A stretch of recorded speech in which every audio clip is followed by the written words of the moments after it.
चलिए बच्चों, स्टार्ट करने जा रहे हैं चैप्टर नंबर 6 के साथ, that is the functional level strategies.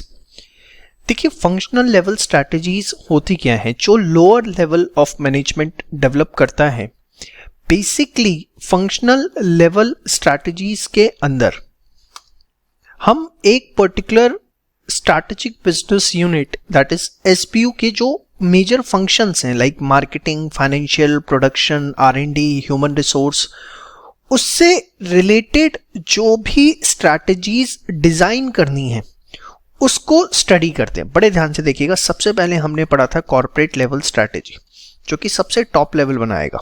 Yes और नो? ये क्या करते हैं कॉर्पोरेट लेवल पे कि किस बिजनेस को कितने फंड्स देने हैं, किस बिजनेस में आगे ग्रोथ देखनी है, किसको लिक्विडेट करना है, ये सारा काम होता है कॉर्पोरेट लेवल का।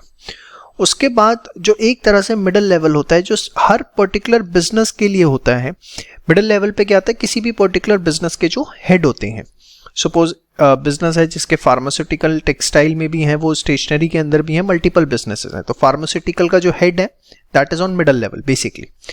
अब उनके अंडर वेरियस होंगे, मार्केटिंग डिपार्टमेंट होंगे, फाइनेंशियल होंगे, प्रोडक्शन होंगे, R&D होगा, ह्यूमन रिसोर्स होगा।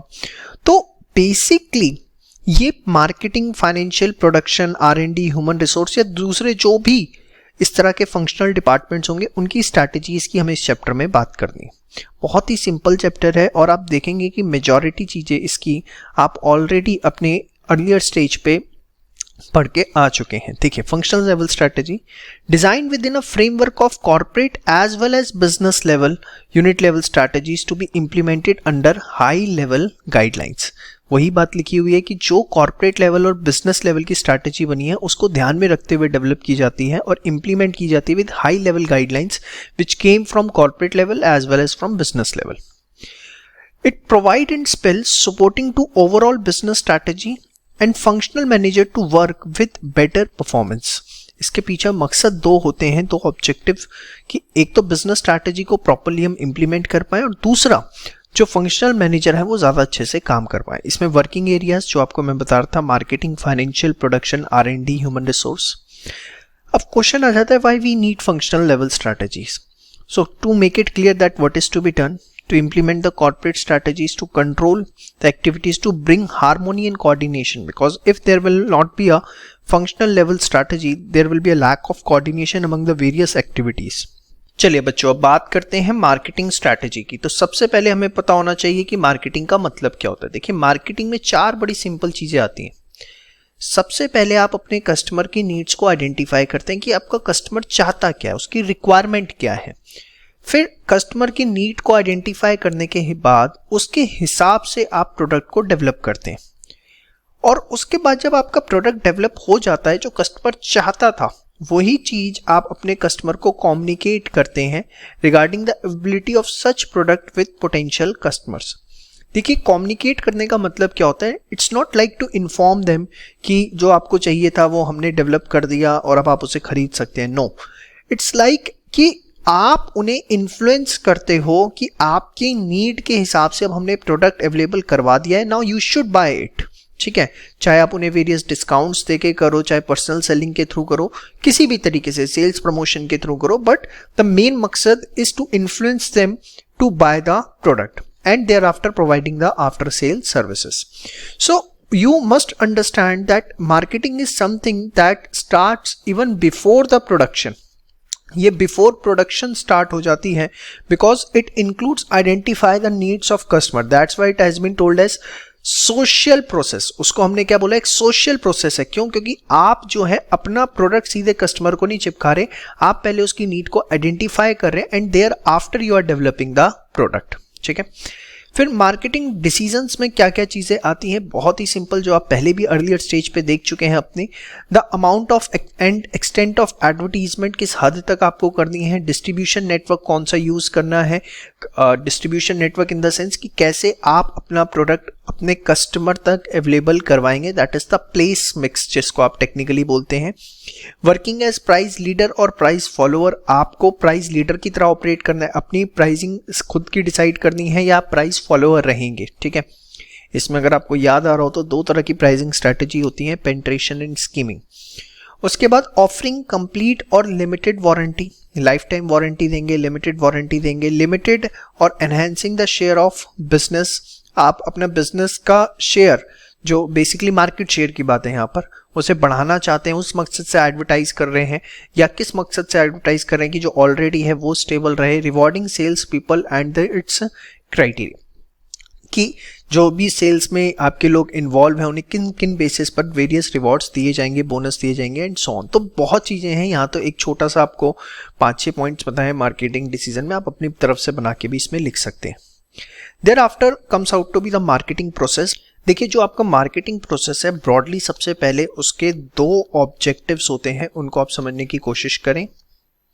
To deliver value to customer by focusing customers, आप उनको वैल्यू फॉर मनी प्रोवाइड करें, आप अपने कस्टमर को समझने की कोशिश करें कि उसकी रिक्वायरमेंट क्या है, और जो भी पैसे वो स्पेंड कर रहा है आपके प्रोडक्ट खरीदने में, उसको जो रिक्वायरमेंट है वो मिले।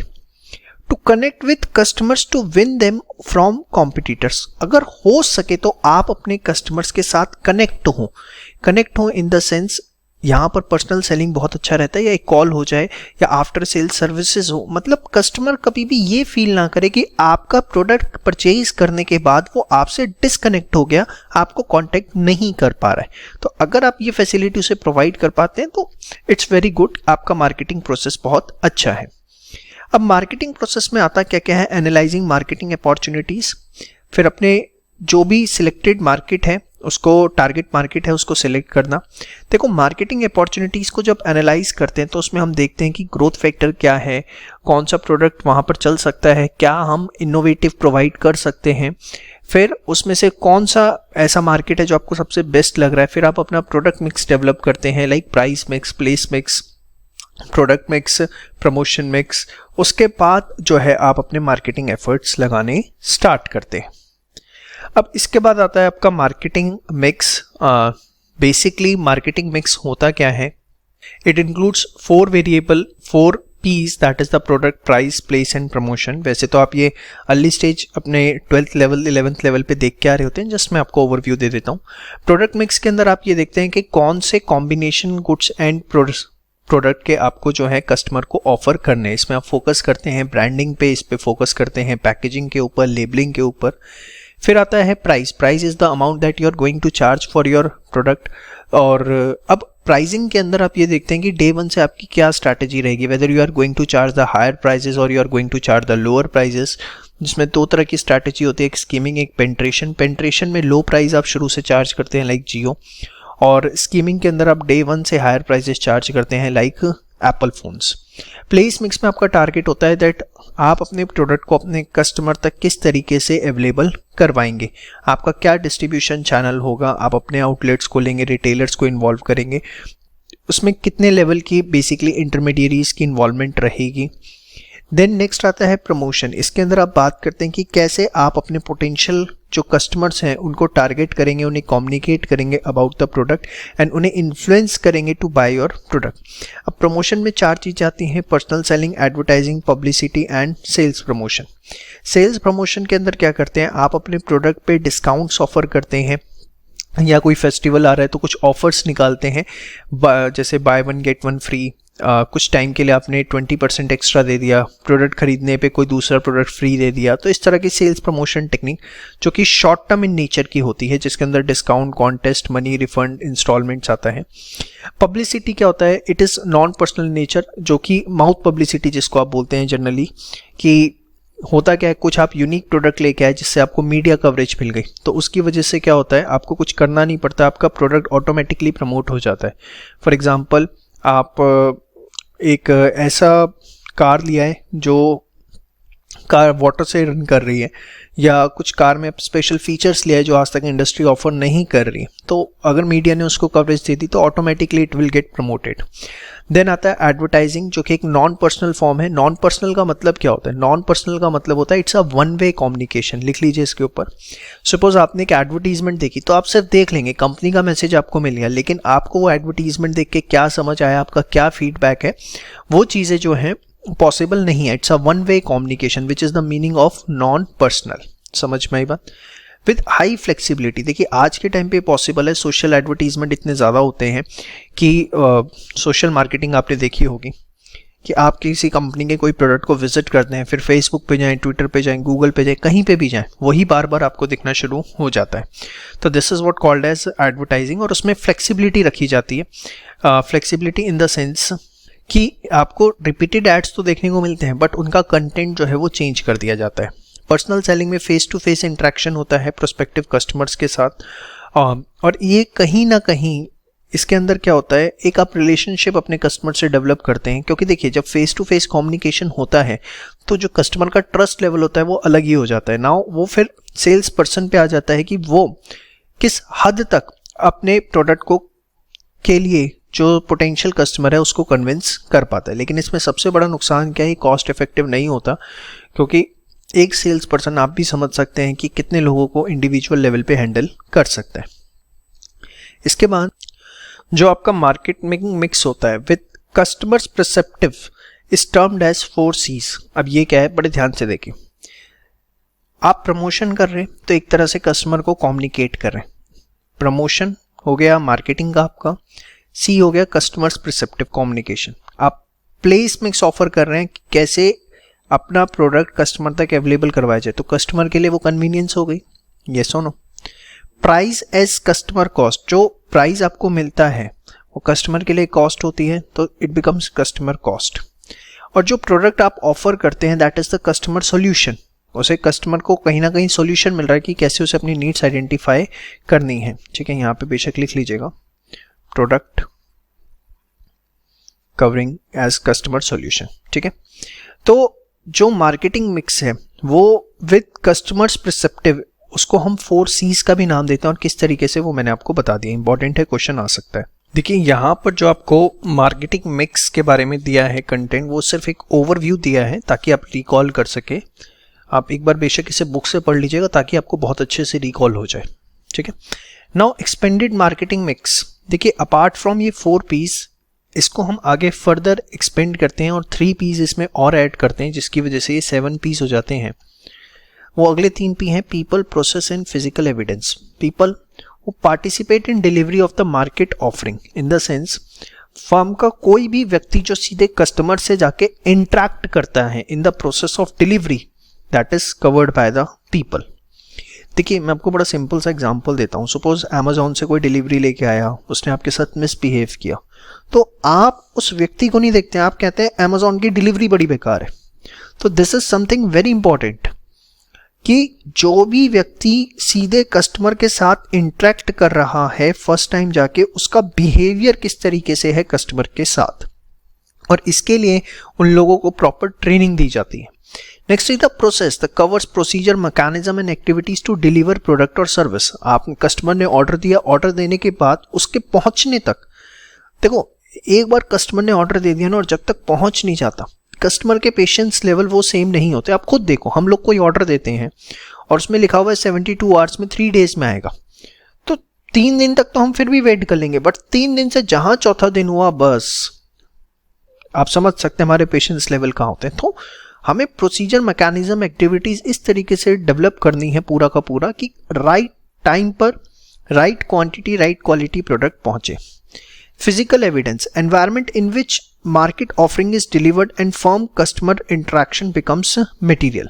देखिए, वैसे मैं आपको सिंपल सा एग्जांपल देता हूँ। आप किसी शोरूम में गए, शोरूम बहुत अच्छा बना हुआ है, कंफर्ट जोन है, वैरायटीज आपको देखने को मिल रही हैं, तो वहाँ पे जो एक माहौल है उस शोरूम का, that will be termed as physical evidence. Home delivery के केस में तो आजकल जो लोग हैं घर पे ही जाते हैं, तो वहाँ फिजिकल एविडेंस इतना मैटर नहीं करता। हाँ, वहाँ पर ये जरूर मैटर करता है फिजिकल एविडेंस में, जैसे अगर ग्रॉसरी प्रोडक्ट है तो उसकी पैकिंग किस तरीके से लेके वो आया है, लोग कस्टमर उसे ऑब्जर्व करते हैं, उसके बेसिस पे डिसीजन लेते हैं कि आगे उसे वहाँ से ऑर्डर करना है या नहीं करना, क्योंकि हाइजीन मैटर्स अ लॉट। एक बार फटाफट यहाँ तक प्रिपेयर करिए, फिर आगे बात करते हैं।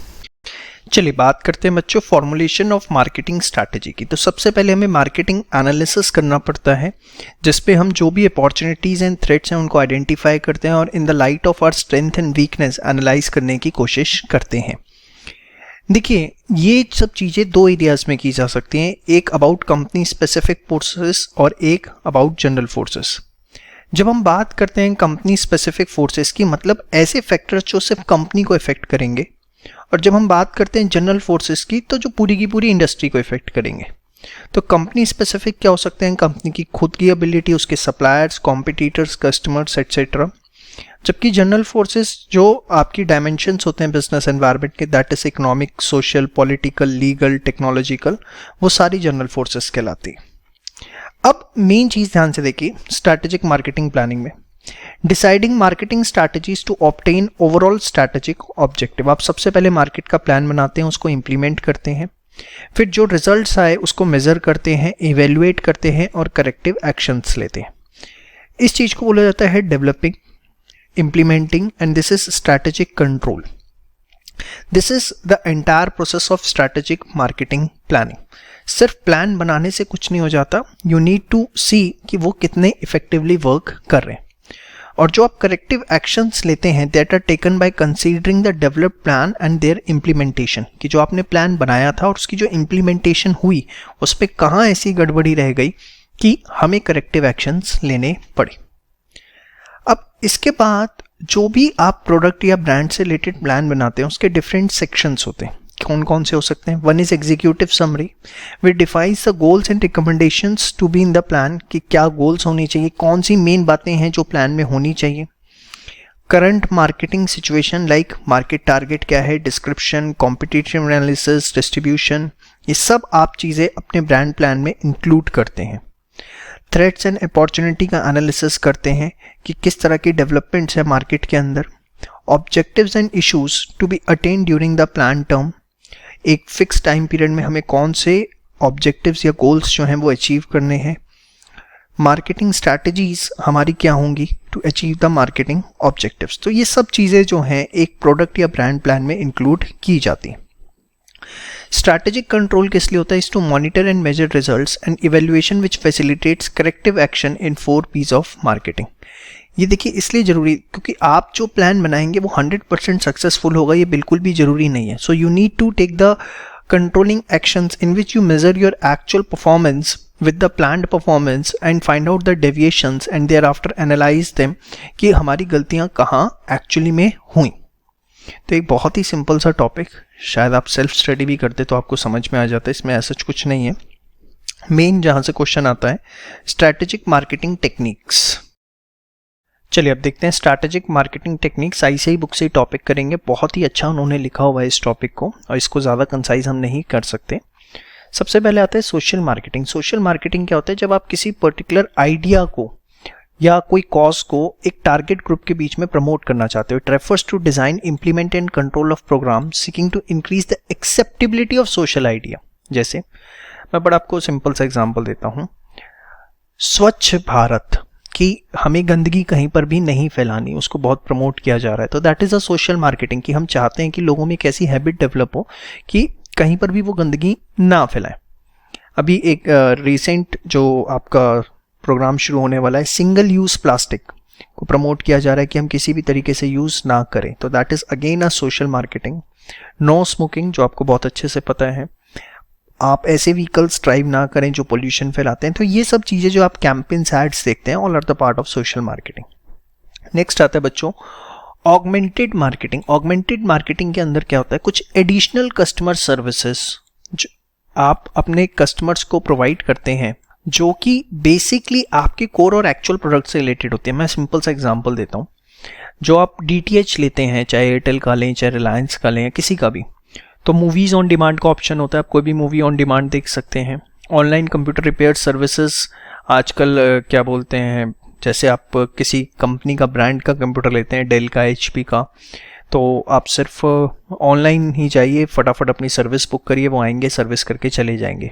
लॉयड है, आपको सर्विस के लिए अब कॉल नहीं करना पड़ता, AC की सर्विस के लिए उनकी आप जस्ट ऐप लॉयड का ऐप डाउनलोड करते हैं, उस पर रिक्वेस्ट पुट करते हैं और अब वो 3 सेकंड के अंदर आपकी सर्विस बुक कर देते हैं और with in 2 to 3 days person आते हैं, विजिट करते हैं, सर्विस करके चले जाते हैं। तो these are called as augmented marketing in which you are providing some additional customer services around the core and actual product to enhance the customer satisfaction level.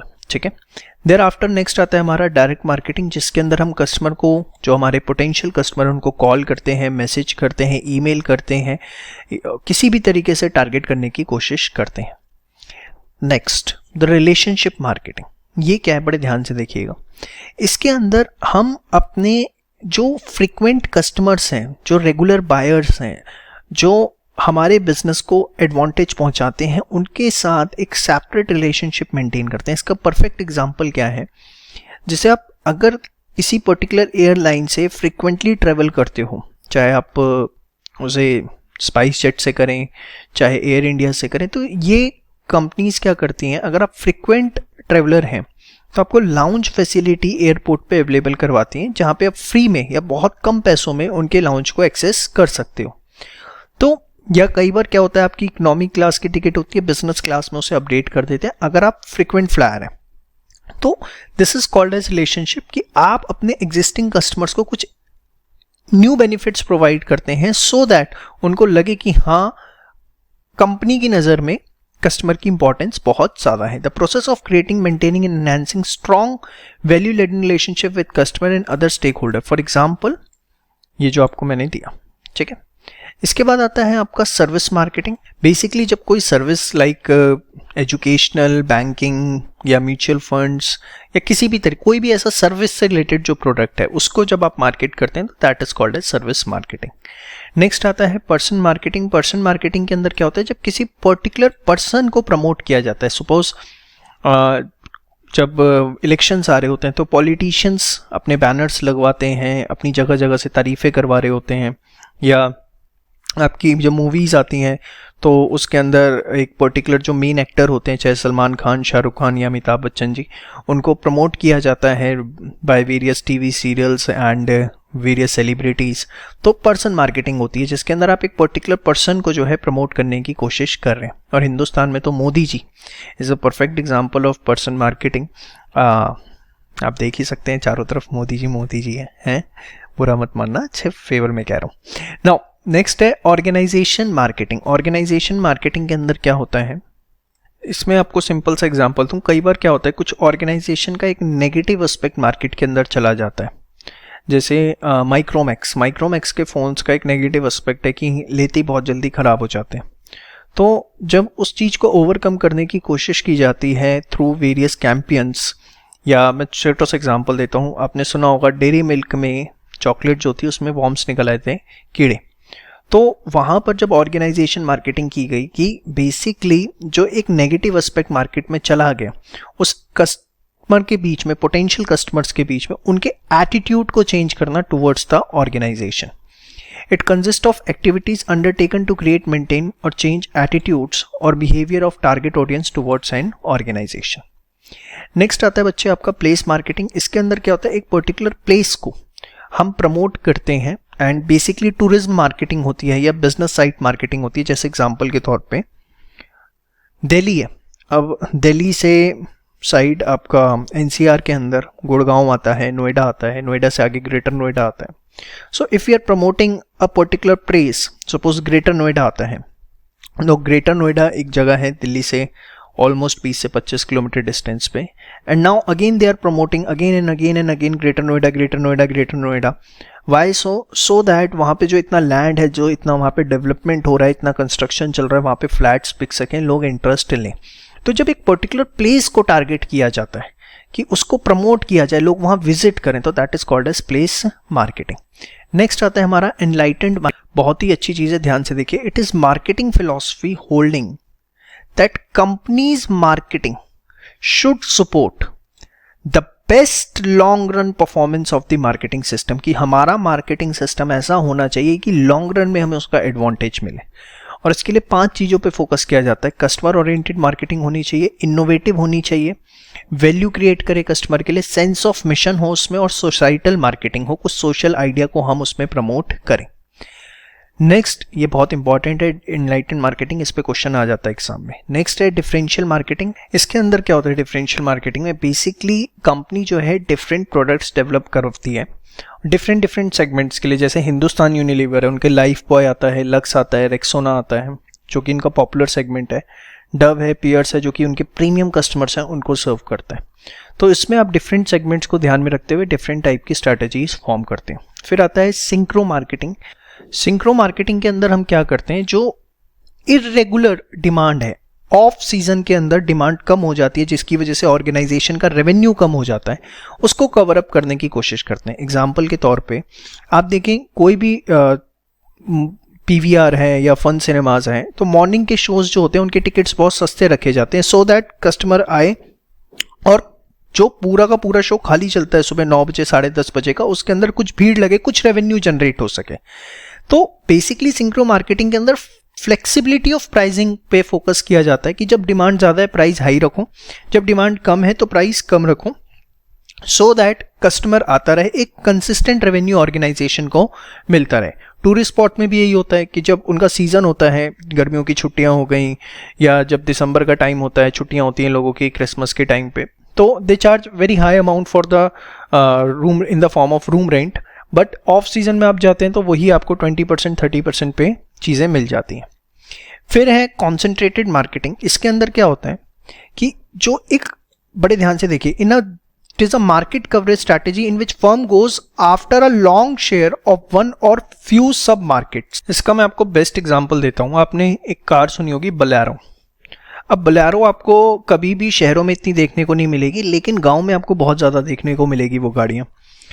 तो इसके ये that is called as concentrated marketing, कि आपने rural segment को ध्यान में रखते हुए कोई प्रोडक्ट स्पेसिफिकली डेवलप किया। दो से शहरों में भी आप चला सकते हो, कोई उस पर रिस्ट्रिक्शन थोड़ी ना है, लेकिन आपको वो नहीं देखने को मिलती। तो जब आप एक पर्टिकुलर सब मार्केट को टारगेट करते हो कि इस सब मार्केट से ही हमें अपना रेवेन्यू सारा का सारा निकालना है, तो that is called as concentrated marketing. Next आता है डी मार्केटिंग। डी मार्केट, इसमें हम कोशिश करते हैं कि अपनी जो डिमांड है उसको शिफ्ट कर सकें। The aim is not to destroy demand but only to reduce or shift it। मतलब इसको आप पढ़ेंगे आपको खुद समझ में आएगा, कुछ इसमें नहीं आने। It includes marketing strategies to reduce demand temporarily or permanently। This aim is not to destroy demand but only to reduce or shift it। कि ऑलरेडी ओवरलोडेड चल रहा है डिमांड का, तो उसे for the time being temporarily जो है shift कर दिया जाए कि भैया अभी जो है और इससे ज़्यादा लोड नहीं लिया जा सकता। For example, buses are overloaded in the morning and evening, roads are busy for most of the times.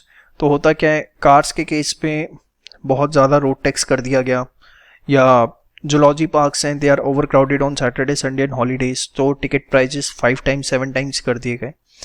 तो इसलिए डी मार्केटिंग अप्लाई की जा सकती है in order to regulate the demand. ठीक है, तो ये डिफरेंट टाइप्स ऑफ मार्केटिंग है, स्ट्रैटेजिक मार्केटिंग टेक्निक्स। इसको बहुत अच्छे से करिएगा, इस पे जनरली एक क्वेश्चन एग्जाम में देखने को मिलता है। चलिए बात करते हैं फाइनेंशियल स्ट्रैटेजी की। देखिए, फाइनेंशियल स्ट्रैटेजी बेसिकली रिलेटेड होती है फाइनेंशियल मैनेजमेंट से। जब हम फाइनेंशियल मैनेजमेंट की बात करते हैं तो हमारा मतलब क्या होता है? इससे हमारा सिंपल मतलब होता है कि हमें हमेशा एक ऑप्टिमम कैपिटल स्ट्रक्चर मेंटेन करना है। कभी भी हमारे ऑर्गेनाइजेशन में किसी भी पॉइंट ऑफ टाइम पे ना तो सरप्लस फंड्स होनी चाहिए और ना ही फंड्स की शॉर्टेज होनी चाहिए।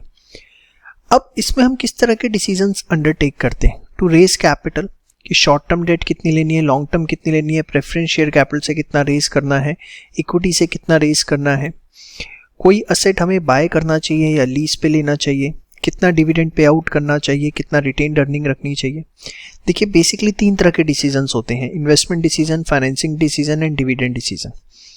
इन्वेस्टमेंट डिसीजन में आप डिसीजन लेते हैं कि पर्टिकुलर असेट में इन्वेस्ट करें या ना करें।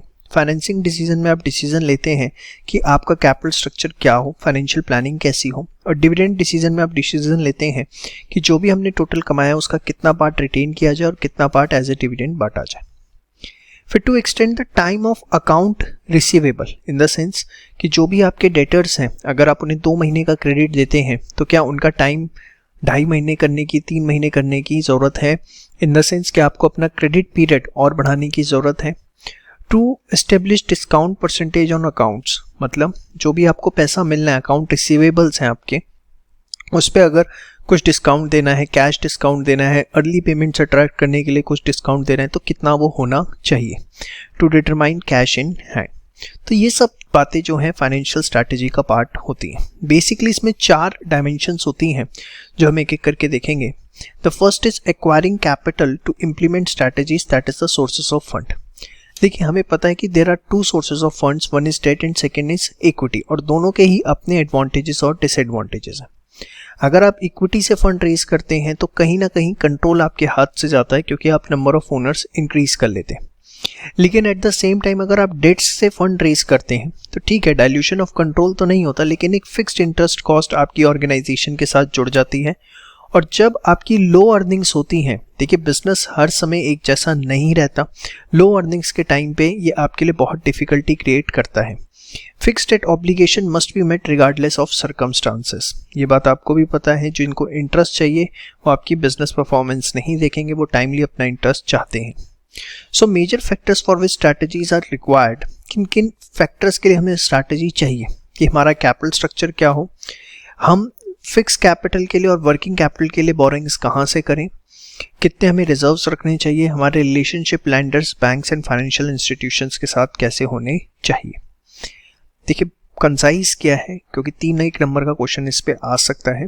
बाकी इस चैप्टर के रिगार्ड में मैं आपको बात कहूँगा कि एक बार ये चैप्टर जब आप सारा हमारे नोट से कर लें तो उसकी ICI मॉड्यूल एक बार जरूर पढ़ें, क्योंकि इस चैप्टर का ICI मॉड्यूल बहुत अच्छा लिखा हुआ है, उसको एक बार आप एटलीस्ट गो थ्रू जरूर करें।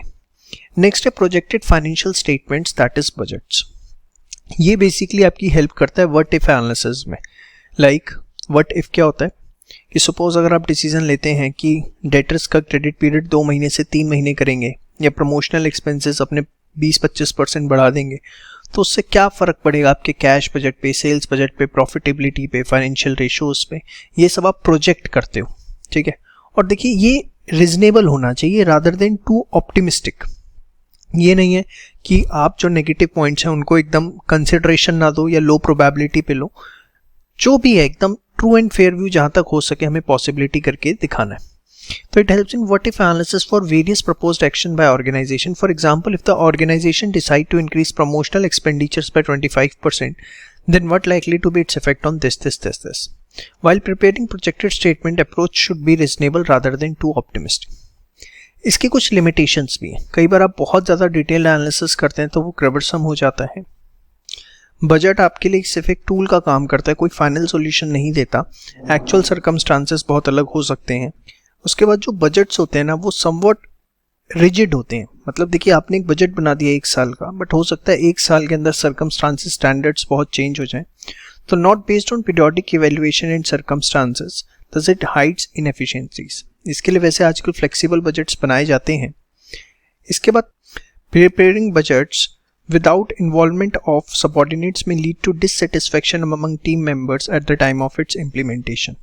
एक बहुत इंपॉर्टेंट पॉइंट है। कई बार क्या होता है, जो टॉप लेवल होता है ऑर्गेनाइजेशन के अंदर वो बजट अपने लेवल पे बना देता है, और जो मिडिल लेवल है, लोअर लेवल के लोग हैं, उनको इन्वॉल्व नहीं किया जाता, जिसकी वजह से उसकी इम्प्लीमेंटेशन के टाइम पे कहीं ना कहीं रेजिस्टेंस देखने को मिलता है।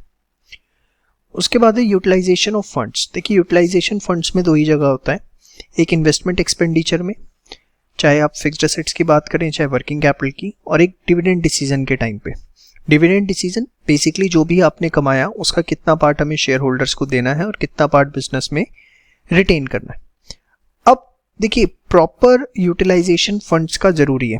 हमें ये इंश्योर करना होता है बिजनेस में कि किसी भी पॉइंट ऑफ टाइम पे ना तो ऑर्गेनाइजेशन में सरप्लस फंड्स हो और ना ही डेफिशिएंसी ऑफ फंड्स हो, क्योंकि अगर सरप्लस फंड्स हैं तो कहीं ना कहीं आप अपॉर्चुनिटी कॉस्ट अपनी लूज कर रहे हैं। मतलब जो उस पर कमा सकते थे वो आप नहीं कमा रहे, और डेफिशिएंसी ऑफ फंड्स हैं तो कहीं ना कहीं आप पेमेंट्स में डिफॉल्ट करेंगे और वो आपकी मार्केट गुडविल को इफेक्ट करेगा। तो इसीलिए लिखा है proper utilization of funds ensure opportunity cost of surplus fund should be negligible. अगर आप प्रॉपर यूटिलाइजेशन ऑफ फंड्स कर रहे हो तो ये इंश्योर करेगा कि जो अपॉर्चुनिटी कॉस्ट है आपके सरप्लस फंड्स की वो जो है एकदम नेग्लिजिबल है। In fact good management of funds often creates the difference between a strategically successful and unsuccessful companies. जो गुड मैनेजमेंट करेगा फंड्स की वो ही स्ट्रैटेजिकली सक्सेसफुल हो पाएगा, और जो उसकी बैड मैनेजमेंट करेगा ऑब्वियसली वो अनसक्सेसफुल होगा। उसी का एक एग्जाम्पल यहाँ गुजरात अंबुजा सीमेंट्स का दिया हुआ है, इसको रीड करिएगा। इसके बाद है evaluating the worth of business, very important, separate question इस पे आ सकता है। देखिए आजकल बिजनेस ग्रोथ का कॉन्सेप्ट क्या है कि जो भी स्टार्टअप्स होते हैं या जो थोड़ी सी मार्केट के अंदर एस्टेब्लिश फर्म होती हैं, जो ऑर्गेनाइजेशंस विद गुड स्टेबिलिटी हैं, वो ऐसी ऑर्गेनाइजेशंस को टेक ओवर कर लेती हैं। Intensive diversification strategies are generally implemented by acquiring other firms. जैसे गूगल आज इतना बड़ा बना, तो ये थोड़ा है कि सारे प्रोडक्ट्स उसने खुद बनाए, वो क्या करता है दूसरी फर्म्स को टेक ओवर करता है। फेसबुक ने क्या किया, व्हाट्सएप को टेक ओवर कर लिया। For this it is very important to correctly evaluate the value of business to be take over. और यहाँ पर ये बहुत ज़रूरी हो जाता है कि जो भी बिजनेस आप टेक ओवर कर रहे हैं उसकी करेक्ट वैल्यू निकालें। अब इसके लिए आपके पास 3 अप्रोचेज हैं, net worth approach, future benefits approach और let the market determine approach. First है नेट वर्थ अप्रोच। इसके अंदर हम क्या करते हैं, जो पेड अप कैपिटल है और रिटेन्ड अर्निंग है उसका सम लेते हैं, subject to adjustment of under and over valuation of assets. अगर आपने कोई असेट को ओवर वैल्यू कर रखा है या अंडर वैल्यू कर रखा है तो उसको एडजस्ट करते हैं, इंक्लूडिंग ऑफ गुडविल। ये सबसे बेस्ट अप्रोच है। इसके बाद है फ्यूचर बेनिफिट्स। इसके अंदर क्या होता है कि जो भी कंपनी के करंट एनुअल प्रॉफिट्स हैं उसको 5 टाइम्स ले लिया जाता है और मान लिया जाता है कि वो ही बिजनेस की वर्थ है। Future benefits derive through net profits. Rule of thumb is to consider 5 times of current annual profit as business worth. Apart from annual profit, जरूरी नहीं कि करंट ईयर के annual profit लेने, पास्ट 5 ईयर की average भी कई बार consider कर ली जाती है। ये वो पॉलिसीज हैं जो इंडस्ट्री फॉलो करती है जनरली बिजनेस वैल्यूएशन निकालने के लिए। और जैसे कोई स्टार्टअप है तो स्टार्टअप में यही होता है कि जो भी आपके प्रॉफिट्स हैं उसका 10 टाइम्स, 5 टाइम्स, 2 टाइम्स, कई बार 50 टाइम्स, डिपेंडिंग की कस्टमर बेस कैसा है उस हिसाब से वैल्यू निकाला जाता है, लेकिन रूल ऑफ थंब जो है वो 5 टाइम्स का है। थर्ड अप्रोच है लेट द मार्केट डिटरमाइन। इसके अंदर हम क्या करते हैं, selling price of the similar firm, कि जो भी अगर वैसी ही फर्म कोई और एक्वायर करते तो उसका क्या प्राइस हमें देना पड़ता वो ले सकते हैं। या दूसरा तरीका होता है कि जो भी प्राइस अर्निंग रेशियो है ऑर्गेनाइजेशन की उसे average annual net income of past 5 years, जो पास्ट 5 ईयर्स के प्रॉफिट हैं उसकी एवरेज लेते हैं और उसे प्राइस अर्निंग रेशियो से इंटू कर देते हैं। या जो भी मार्केट प्राइस है शेयर का उसको हम नंबर ऑफ शेयर से मल्टीप्लाई कर देते हैं और उसमें ऐड कर देते हैं प्रीमियम अमाउंट। प्रीमियम क्या है, it is the additional amount which the seller is willing to pay to acquire the organization. तो ये बेसिकली 3 अप्रोचेज हैं किसी भी बिजनेस की वर्थ निकालने की, which is very important from examination point of view. ठीक है, इस पे क्वेश्चन आ सकता है। तो ये था आपका पूरा का पूरा फाइनेंशियल स्ट्रैटेजी। इसको एक बार फटाफट आप प्रिपेयर करिए, इंपॉर्टेंट है, एग्जाम में क्वेश्चन आने के पूरे चांसेस हैं।